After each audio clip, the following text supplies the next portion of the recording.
الان برای بچه خبر امروز آمدیم از یه جا فیلم ضبط کنیم، از یه خانه که داستان‌های زیاد زیر خودش داره.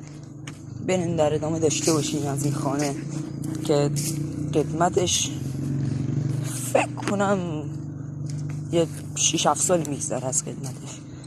اون خانه هم معلوم نمیشه از اینجا نزدیکشم. ایستم اونجا ویدیو رو میگیرم. فعلا قراری من الان نزدیک خانه اونا. خانه یه معلوم بده داریم میریم سمتش دیگه. داستان این خانه منظور میشه یه دختری به نام نادیا که اینجا زندگی میکرده، بعد جادوگری این کار رو انجام میداده که داخل اون خانه خودکشی میکنه و مردم هم اینه اگه میبودن میشه پلیس ببرن دفنش کنن، پلیس اونا رو گیر مینداخت و فکر میکردن که اونا این مردم اینا رو کشتن. الان داریم میریم سمت خانه. یا عرفت این هم همونجا دفن میکنن.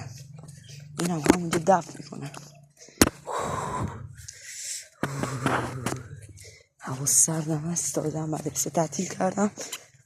بریم ببینیم چیه داستان پشت این خانه است. ببخشید دوربینم یکم کیفیتش کمه، شاید تارمار بیفته. این ببخشید منم. یا ابوالفضل یا قمر بنی هاشم، این خانه که بهتون گفتم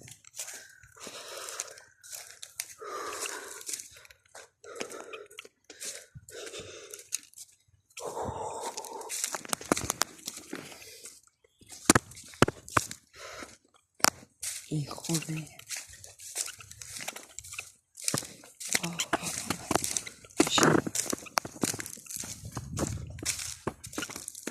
اینها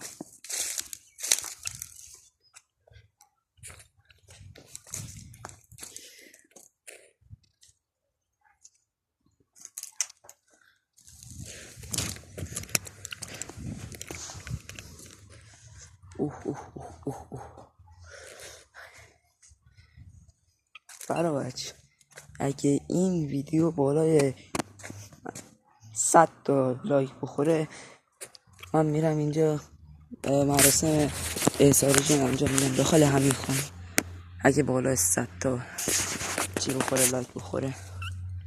خانه رو داریم مشاهده میکنید، یعنی شب اینجا نزدیک بزنین چی میشه، ترسناک میشه.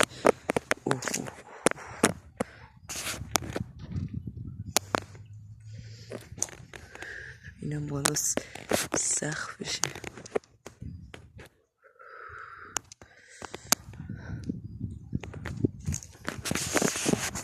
همین خانه بود. محمد رسول الله نوشتن روش.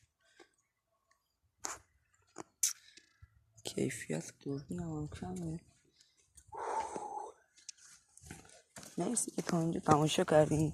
گفتم اگه این ویدیو بالای 100 تا لایک بخوره میرم داخلش یه مراسم احضار جن انجام میدم.